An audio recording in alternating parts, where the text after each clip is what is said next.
పెద్దలు తెలంగాణ రాష్ట్ర ముఖ్యమంత్రి తెలంగాణ రాష్ట్రాన్ని 14 ఏళ్ల ఉద్యమం ద్వారా ఆ ఉద్యమానికి నాయకత్వం వహించడం ద్వారా రాష్ట్రంలోని అన్ని వర్గాల ప్రజల్ని కలుపుకొని ముందుకు నడిచి ఫైనల్గా తెలంగాణ రాష్ట్రాన్ని సాధించిన నాయకుడు కేసీఆర్ గారి నాయకత్వంలో ఈరోజు అన్ని రంగాల్లో భారతదేశానికే ఆదర్శప్రాయమైన రాష్ట్రంగా తెలంగాణ ఎదుగుతున్న విషయం మనందరికీ తెలిసింది.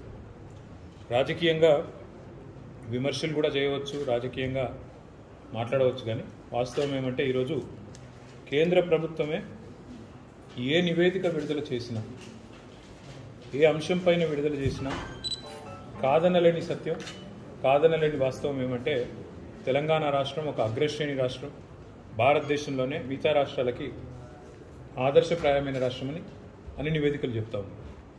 దానికి తాజా ఉదంతమే నిన్న నీతి ఆయోగ్ వారు ఇన్నోవేషన్ ఇండెక్స్లో భారతదేశంలోని 28 రాష్ట్రాలు, భారతదేశంలోని కేంద్రపాలిత ప్రాంతాలు, యూనియన్ టెరిటరీస్ని వాటికి ర్యాంకులు ఇస్తే బెస్ట్ పర్ఫార్మింగ్ స్టేట్గా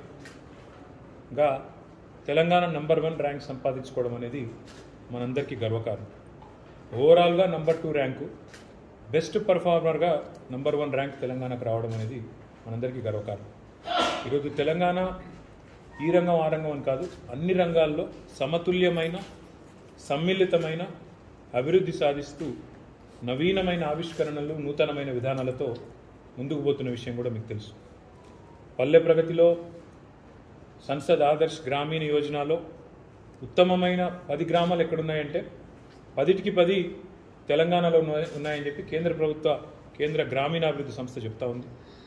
20 ఉత్తమ గ్రామ పంచాయతీలు ఎక్కడున్నాయంటే 19 తెలంగాణలో ఉన్నాయని కేంద్ర గ్రామీణాభివృద్ధి సంస్థనే చెప్తా ఉంది.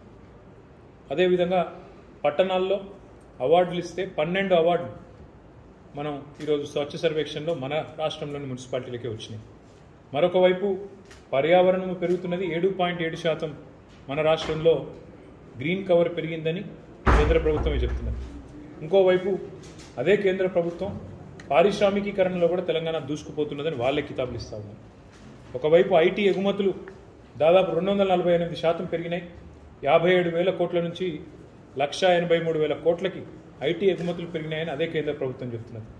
ఇంకోవైపు వ్యవసాయంలో కూడా తెలంగాణ దూసుకొని పోతున్నది, 119% తెలంగాణలో వ్యవసాయ విస్తరణ జరిగిందని చెప్పి కేంద్ర ప్రభుత్వ లెక్కలే చెప్తా ఉంది. అంటే ఈ రకంగా ఒక సమతుల్యమైన అభివృద్ధి, సంక్షేమం, పట్టణ ప్రగతి, పల్లె ప్రగతి, వ్యవసాయము, ఇంకోవైపు ఐటీ ఎగుమతులు, మరొక వైపు పరిశ్రమ, ఇంకోవైపు పర్యావరణం, ఇట్లా ఏ రకంగా చూసుకున్నా ఒక అద్భుతమైన నమూనాని తెలంగాణ ఈరోజు భారతదేశం ముందు ప్రవేశపెట్టి ముందుకు పోతా ఉంది. ఇది నేను చెప్తున్న మాట కాదు, కేంద్ర ప్రభుత్వం చెప్తున్న మాట. భౌగోళికంగా తెలంగాణది 11వ స్థానం భారతదేశంలో, జనాభా పరంగా 12వ స్థానం, 28 రాష్ట్రాల్లో 12వ స్థానం. కానీ భారతదేశానికి కాంట్రిబ్యూషన్లో, భారతదేశ ఆర్థిక వ్యవస్థకి కాంట్రిబ్యూషన్లో, భారత ఎకానమీకి కాంట్రిబ్యూషన్లో తెలంగాణ ర్యాంక్ 4. ఇది నా మాట కాదు, నా కవిత్వం కాదు, రిజర్వ్ బ్యాంక్ ఆఫ్ ఇండియా చెప్తున్న మాట. మరి పరిస్థితులు ఇట్లా ఉంటే ఒకవైపు ఇవాళ తెలంగాణ భారతదేశానికే అన్నం పెట్టే రాష్ట్రాలలో 4వ స్థానానికి ఎదిగి ఈరోజు బీజేపీ పాలిత రాష్ట్రాలైన ఉత్తరప్రదేశ్ కానీ, కర్ణాటక కానీ, ఇంకో రాష్ట్రం కానీ వాటికి ఈరోజు తెలంగాణ నుంచి నిధులు పోయి తెలంగాణ నిధుల వల్ల అక్కడ పనులు అయ్యే పరిస్థితి ఉంటే, భారత జాతి నిర్మాణానికి తెలంగాణ దోహదపడుతుంటే, ఇక్కడ కొంతమంది తెలంగాణ రాష్ట్రంలో మాత్రం కొంత తెలిసి కొంత తెలవక మిడిమిడి జ్ఞానంతో నోటికొచ్చినట్టు మాట్లాడుతూ ఉంటారు. పల్లె గోస అని ఒక యాత్ర, జనం గోస అని మరో బాధ. తెలంగాణలో ఎక్కడ కూడా పల్లెలు గోసపడతలేవు. నిజంగా చెప్పాలంటే భారతదేశంలో ఈరోజు కొత్తగా రాష్ట్రపతి గారు అయినారు శ్రీమతి ద్రౌపది ముర్ము గారు. ఇదే భారతీయ జనతా పార్టీకి సంబంధించిన గౌరవ ప్రధానమంత్రి గారు 2018లో ప్రకటించినారు, మొత్తం దేశంలోని అన్ని గ్రామాలకు కరెంట్ ఇచ్చినామని చెప్పిండు ఆయన. కానీ మొన్న వార్త వచ్చింది, ద్రౌపది ముర్ము గారు ఎప్పుడైతే వారి రాష్ట్రపతి అభ్యర్థిగా ఎంపికైనరో అదే రోజు వాళ్ళ ఊరికి కరెంట్ వచ్చింది. ద్రౌపది ముర్ము గారి సొంత ఊరు ఒరిస్సా. ఆ రోజు వాళ్ళ ఊరికి కరెంట్ వచ్చింది. అంటే మాట ఎందుకు చెప్తా ఉన్నంటే పల్లెలు గోసలో ఉన్నాయి, పల్లె గోస పడుతుందంటే ఎక్కడ పడుతున్నాయి? మీ నాయకులు, మీ ఘనా పార్టీలు లాంటి పెద్ద పెద్ద నాయకులు ఉన్న రాష్ట్రాల్లో, మీకు గొప్పగా చెప్పుకునే మీ రాష్ట్రాల్లో పరిస్థితులు బాలేవు, పల్లెలు బాలేవు. ఈరోజు తెలంగాణలో ఉన్న పల్లెలు అత్యుత్తమమైన పల్లెలని కేంద్ర గ్రామీణ అభివృద్ధి శాఖనే చెప్తా ఉంది ప్రత్యేకంగా. దేశంలో ఆదర్శ గ్రామాలు ఎక్కడున్నాయంటే తెలంగాణలో ఉన్నాయని చెప్పి కేంద్ర ప్రభుత్వ లెక్కలు చెప్తా ఉంది. కాబట్టి ఇక్కడ ప్రజల్ని అమాయకులు అనుకొని వీరిని భ్రమ పెట్టవచ్చు, భ్రమింపజేయవచ్చు, రకరకాల మాటల గారడీతోని బురుడి కొట్టించవచ్చని ఎవరన్నా అనుకుంటే వాళ్ళు అమాయకులు తప్ప తెలంగాణ ప్రజలు కాదు. తెలంగాణ ప్రజలు చైతన్యవంతులు. తప్పకుండా అన్ని రకాలుగా ఇట్లాంటి ఈ వ్యవహారం ఏదైతే ఉన్నదో, నోరుతో నవ్వుతూ నొసలతో ఎక్కిరించే వ్యవహారం, ఇక్కడ తెలంగాణలో ఉంటూ కూడా తెలంగాణ గొప్పతనాన్ని గుర్తించకుండా, తెలంగాణలో జరుగుతున్న మంచిని గుర్తించకుండా కేవలం సొంత రాష్ట్రాన్ని కూడా నిందించే దిక్కుమాలిన భావదారిద్ర్యం ఏదైతే ఉందో దీన్ని అందరూ కూడా ప్రజలు చూస్తూ ఉన్నారు. ఇది మంచిది కాదు. ఎందుకంటే మన రాష్ట్రాన్ని మనమే 10 మందిలో బాగా జరుగుతున్న పనిని కూడా బాగా జరగట్లేదని చెప్పుకోవడం అంటే ఇది ఒక రకంగా తెలంగాణ ప్రజల్ని కూడా అవమానించినట్టు. ఇది మంచిది కాదు. దయచేసి ఇప్పటికైనా ఈ విధానం మాట్లాడుకుంటే మంచిది. రెండవది, తెలిసి తెలియక ఇంకో మాట మాట్లాడుతున్నారు. మేమేదో ఇచ్చాము తెలంగాణకని మాట్లాడతాం, మేమేదో ఇస్తున్నాం, మేమేదో మెహర్బానీ చేస్తున్నాం అని మాట్లాడుతూ ఉంటాం.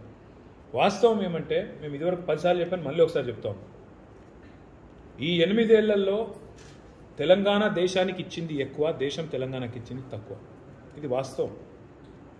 3,65,797 కోట్లు, 3,65,797 కోట్లు తెలంగాణ నుంచి పన్నుల రూపంలో కేంద్రానికి పోయింది. కేంద్రం మనకిచ్చింది 1,68,000 కోట్లు. మేము ఈ జాతి నిర్మాణంలో తెలంగాణ పౌరులు, తెలంగాణ ప్రజలు, తెలంగాణ రాష్ట్రం భాగమైంది గర్విస్తున్నాం. ఈ జాతి నిర్మాణంలో తెలంగాణ పాత్ర ఉన్నందుకు గర్వపడుతున్నాం. ఈ దేశంలోని వెనుకబడ్డ రాష్ట్రాల్లో తెలంగాణ చెమట, తెలంగాణ రక్తం అక్కడ ఉపయోగపడుతున్నందుకు సంతోషపడుతున్నాం. కానీ వాస్తవాలు ఇట్లా ఉంటే ఇది కూడా నా లెక్క కాదు, ఇది కూడా కేంద్ర ప్రభుత్వ లెక్కనే. Department of statistics and programme implementation అని ఉంటుంది కేంద్రంలో, వాళ్ళ లెక్క ఇప్పుడు నేను చెప్పింది. వాస్తవాలు ఇట్లుంటే ఇక్కడ వచ్చి చిల్లర మాటలు మాట్లాడు, తెలంగాణకు మేమేదో ఇచ్చినామని చెప్పుడు, ఈయనది ఇచ్చినట్టు కేంద్ర మంత్రులు స్వయంగా ఇక్కడ ఎంపీలు నోటికి వచ్చినట్టు మాట్లాడు, ఇది మంచిది కాదు. ఇదివరకు చెప్పినా మళ్ళీ చెప్తున్నా, కేంద్రం తెలంగాణకి ఇచ్చిన దానికంటే తెలంగాణ కేంద్రానికి ఇచ్చింది ఎన్నో రెట్లు ఎక్కువ. ఇది వాస్తవం. మీరు వస్తే రండి, తెలంగాణ తిరగండి, నేర్చుకోండి, తెలంగాణ ప్రజలకు ధన్యవాదాలు చెప్పండి, మీరు జాతి నిర్మాణంలో ఉపయోగపడుతున్నారని సంతోషాన్ని వ్యక్తం చేయండి. కానీ ఇక్కడికి వచ్చి లేకి మాటలు మాట్లాడు, చిల్లరమల్లర విమర్శలు చేసుడు, రాజకీయ భావదారిద్ర్యంతో మాట్లాడు, ఇది మాత్రం మంచి విధానం కాదు. ఇంకా చూస్తూ ఊరుకోము. తప్పకుండా ఈ విషయాన్ని ఎన్ని వేదికల ద్వారా ఎక్స్పోజ్ చేయాలో, పార్లమెంటు, అసెంబ్లీ, ఇతర ప్రజాస్వామ్య వేదికలు ఏవైతున్నాయో వాటన్నిటిని కూడా తప్పకుండా వినియోగించుకుంటాం. మరి ఈరోజే భారత రాష్ట్రపతిగా ఎన్నికైన గౌరవనీయులు శ్రీమతి ద్రౌపది ముర్ము గారికి కూడా మా పార్టీ తరఫున, తెలంగాణ ప్రభుత్వంలోని ఒక మంత్రిగా ప్రభుత్వం తరఫున కూడా హృదయపూర్వకంగా వారికి శుభాకాంక్షలు. మరి మొట్టమొదటిసారిగా భారతదేశంలో ఒక గిరిజన మహిళ మనకు రాష్ట్రపతి కావడం సంతోషం. మరి వారి నాయకత్వంలో తప్పకుండా కొన్ని మంచి పనులు జరుగుతాయని మేము ఆశిస్తా ఉన్నాం. అందులో ముఖ్యంగా మహిళా రిజర్వేషన్ బిల్లు, ఎప్పటి నుంచో మహిళలకు చట్టసభల్లో రిజర్వేషన్లు కల్పించాలనే బిల్లు పెండింగ్లో పడ్డది, మూలలో పడ్డది. మరి ఒక మహిళా రాష్ట్రపతిగా మేడం ద్రౌపది ముర్ము గారు, మేడం ప్రెసిడెంట్ గారు, వారు దీని విషయంలో బాధ్యత తీసుకొని వారు ప్రభుత్వాన్ని, కేంద్ర ప్రభుత్వాన్ని ఆదేశించి మహిళా రిజర్వేషన్ బిల్లు పాస్ చేయించాలని వారికి విజ్ఞప్తి చేస్తూ ఉన్నాం. రెండవది, తెలంగాణ రాష్ట్రానికి సంబంధించి ఇక్కడ గిరిజనుల రిజర్వేషన్ పెంచే అంశం ఏదైతే ఉన్నదో 4 సంవత్సరాల క్రితం మన రాష్ట్రంలో శాసనసభలో తీర్మానం చేసి, రాష్ట్ర విభజన జరిగిన తర్వాత తెలంగాణలో గిరిజనుల జనాభా పెరిగింది కాబట్టి మీరు మాకు ఈ రిజర్వేషన్ పెంచుకునే అవకాశం కల్పించండి అని చెప్పి మనం కేంద్ర ప్రభుత్వానికి పంపి 4 ఏళ్ళైంది. ఈ 4 ఏళ్లలో ఇప్పటి వరకు ఉలుకు లేదు, పలుకు లేదు కేంద్రంలో. మరి మేడం ద్రౌపది ముర్ము గారు, వారికి విజ్ఞప్తి తెలంగాణ గిరిజనుల తరఫున, దయచేసి ఒక గిరిజన బిడ్డగా, ఒక గిరిజన మహిళగా తెలంగాణ గిరిజన లోకం ఏదైతే కోరుతున్నదో దానికి కేంద్ర ప్రభుత్వం కూడా వెంటనే నడుము బిగించే విధంగా రాష్ట్ర ప్రభుత్వం పంపించిన తీర్మానం ఏదైతే శాసనసభ తీర్మానం ఏదైతే 4 ఏళ్ల కిందట పంపించిన తీర్మానం ఉందో దాన్ని వెంటనే అమలు చేసే దిశగా దయచేసి మీరు చర్య తీసుకోవాలని వారికి విజ్ఞప్తి. ఇక మూడవది, గౌరవ ముఖ్యమంత్రి గారు ఇప్పటికే కేంద్ర ప్రభుత్వానికి ఉత్తరం రాసింది. తెలంగాణలో ఉన్న ఈ పోడు భూముల అంశం ఏదైతే ఉన్నదో, గిరిజనులకు అటవీ భూముల మీద హక్కులు కల్పించే అంశం ఏదైతే ఉన్నదో దానికి ప్రతిబంధకంగా ఉన్నది ఏంటి అంటే కేంద్ర ప్రభుత్వం యొక్క ROFR చట్టం. ROFR చట్టంలో స్పష్టంగా రాసి ఉన్నది డిసెంబర్ 13, 2005 కట్ ఆఫ్ డేట్ అని పెట్టింది. అంతకంటే ముందు గిరిజనులు స్వాధీనంలో ఉంటే ఆ భూముల్లో ఆక్యుపై చేసుకొని ఉంటే వాటిని మీరు ఇవ్వవచ్చు, పట్టా ఇవ్వవచ్చు, హక్కు ఇవ్వచ్చు అని చెప్పారు. పట్టాలు ఇవ్వడానికి రాష్ట్ర ప్రభుత్వం సిద్ధంగా ఉంది. మేము ఆల్రెడీ చేయాల్సిన పని అంతా చేసి రెడీగా ఉన్నాం.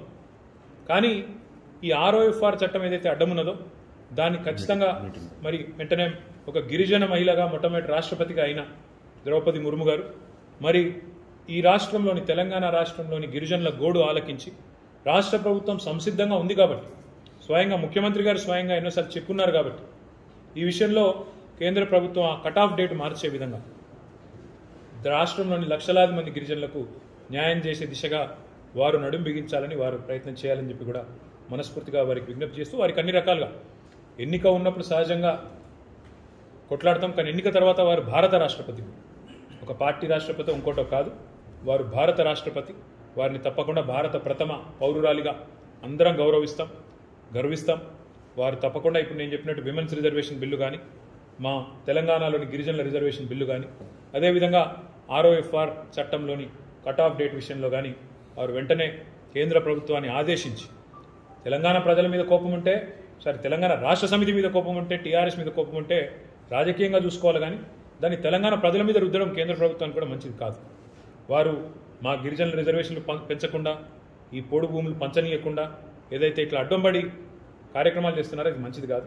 వారు ఇకనైనా పార్లమెంట్ సమావేశం జరుగుతూ ఉంది కాబట్టి ఇకనైనా వెంటనే ఈ 3 విషయాల్లో చొరవ చూపెట్టి నడుం బిగించి ముందుకు రావాలని మనస్ఫూర్తిగా కోరుకుంటూ, మరి మీ అందరికీ తెలిసిన విషయం, మరొక విషయం, తెలంగాణ ఉద్యమంలో ఒక ముఖ్యమైన భాగం సాంస్కృతిక పునరుజ్జీవనం. తెలంగాణ యొక్క వైతాళికులు, మహానుభావులు, చరిత్రకారులు, తెలంగాణ నుంచి ఉన్న ప్రముఖమైన వ్యక్తులు, వీరందరినీ గౌరవిస్తలేదు ఆనాడు ఉమ్మడి ఆంధ్రప్రదేశ్ అనే మనం తెలంగాణ ఉద్యమానికి శ్రీకారం చుట్టుకున్నాం. అల్టిమేట్గా తెలంగాణ రాష్ట్రం తెచ్చుకున్నాం. అందులో భాగంగా తెలంగాణలో అప్పటికున్న 10 జిల్లాలను వికేంద్రీకరించుకొని బ్రహ్మాండంగా 33 జిల్లాలు తీసుకున్నాం. అందులో రాజన్న సిరిసిల్ల కూడా ఒక జిల్లా అయింది. జిల్లా కేంద్రంగా ఏర్పడ్డ తర్వాత రాజన్న సిరిసిల్ల జిల్లా రూపురేఖలు ఎట్లా మారినాయో నాకంటే బాగా ఇక్కడ నివసించే మా సోదరులకే తెలుసు. ఎన్నో విధాలుగా అభివృద్ధి కార్యక్రమాలు, ప్రతిపక్షాలు కూడా మొత్తం సిరిసిల్లకే చేస్తున్నారని ఆరోపణలు చేసేంత స్థాయికి ఈరోజు అభివృద్ధి జరుగుతూ ఉన్నమాట వాస్తవం. అయితే కొంతమంది ఇక్కడ మా సోదరులు కోరుతూ ఉన్నారు, మరి వారు కోరుతున్నారు, దాంతోపాటు తెలంగాణ ప్రభుత్వమే ఆలోచన కూడా చేస్తాం. ఇప్పుడు ఈ ప్రభుత్వం, తెలంగాణ రాష్ట్ర ప్రభుత్వం కేసీఆర్ గారి నాయకత్వంలో కొత్త విశ్వవిద్యాలయాలు పెడితే వాటికి తెలంగాణ యొక్క మహానుభావుల పేర్లు పెట్టింది. హార్టికల్చర్ యూనివర్సిటీ పెడితే కొండా లక్ష్మణ్ బాపూజీ గారి పేరు పెట్టి గౌరవించింది తెలంగాణ ప్రభుత్వం.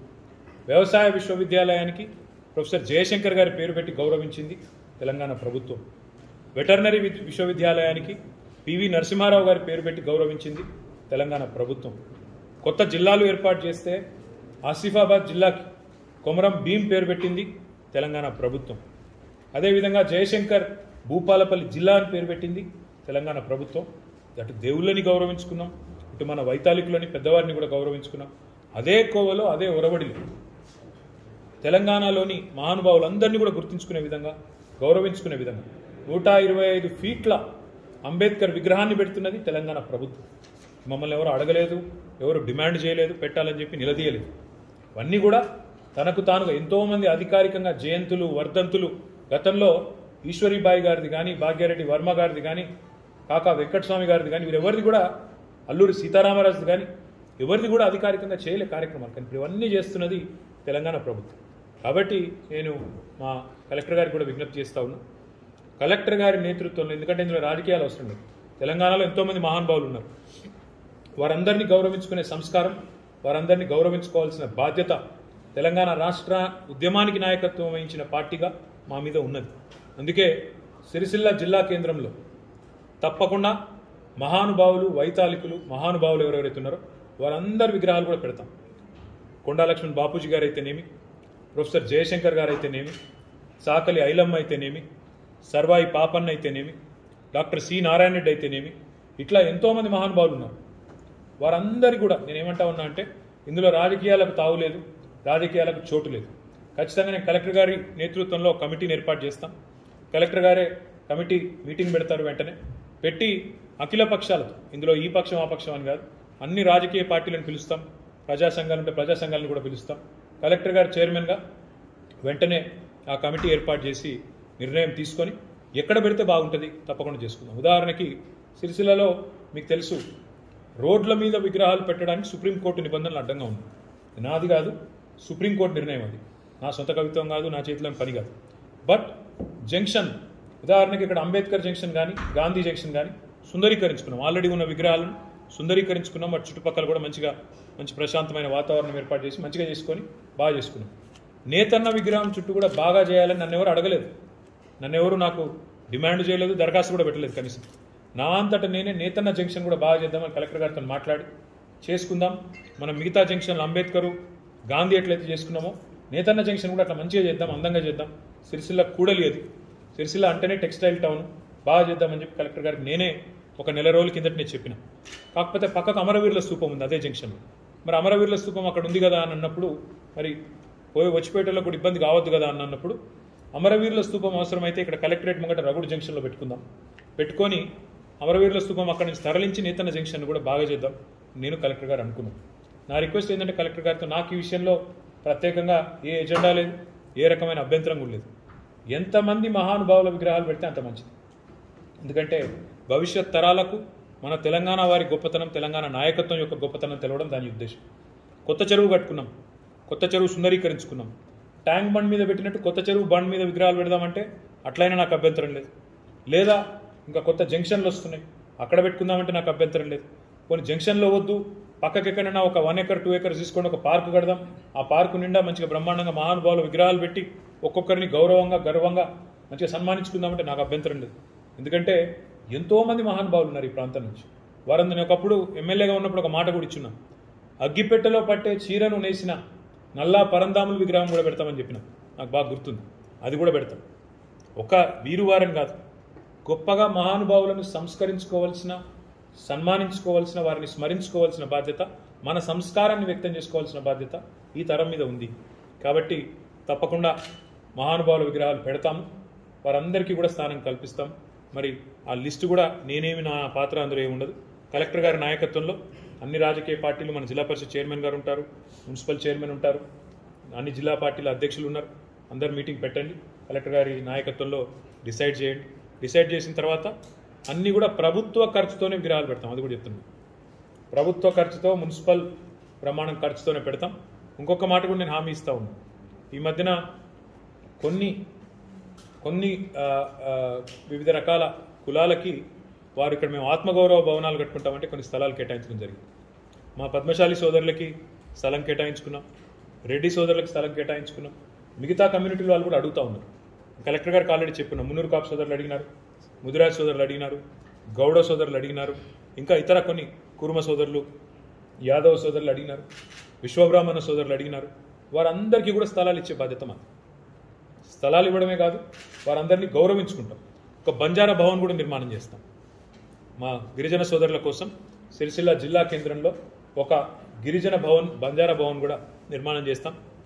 కాబట్టి ఈ మతం ఆ కులం అని కాదు, అన్ని మతాలు, అన్ని కులాలు, మహానుభావులు, వారికి కులం మతంతో సంబంధం లేకుండా అందరినీ స్మరించుకొని వారందరినీ గౌరవించుకునే ఒక సంస్కారవంతమైన ప్రభుత్వం మాది. కాబట్టే తప్పకుండా ఈ కార్యక్రమాలు చేస్తామని చెప్పి తెలియజేస్తూ, మరి దానికి కలెక్టర్ గారి నేతృత్వంలో కమిటీని అపాయింట్ చేస్తాం. కలెక్టర్ గారు వెంటనే వచ్చే వారంలోనే సమావేశాలు కూడా పెట్టి, దీనిలో ఎవరో ఆందోళన పడి ఎవరో మీటింగ్లు పెట్టుకొని హడావుడి చేయాల్సిన అవసరం కూడా లేదు. ఎందుకంటే ఇది ఎవరో మీరు డిమాండ్ చేస్తేనో ఇంకోరు చేస్తేనో కాదు, ప్రభుత్వానికి ఆ సంస్కారం ఉంది కాబట్టి ఇవన్నీ చేసింది. ఇదివరకే యూనివర్సిటీలో పేర్లు పెట్టినప్పుడు మమ్మల్ని ఎవరు డిమాండ్ చేయలేదు, మహానుభావుల వర్ధంతులు జయంతులు చేసినప్పుడు మమ్మల్ని ఎవరు డిమాండ్ చేయలేదు. ఇవన్నీ మేము మా అంతరమేంగానే, ప్రభుత్వంగానే, ప్రజల మనసు తెలిసిన ప్రభుత్వంగా చేసిన కార్యక్రమాలు, జిల్లాలకే పేర్లు పెట్టిన వాళ్ళు. కాబట్టి ఈ విషయంలో నేను అందరినీ కూడా సంయమనం పాటించి కలెక్టర్ గారితో కూర్చొని ఒక అందరితో సంప్రదించి మీటింగ్ పెట్టి నిర్ణయం తీసుకోమని చెప్పి కోరుతూ మళ్ళొకసారి మీ అందరికీ కూడా హృదయపూర్వకంగా ధన్యవాదాలు.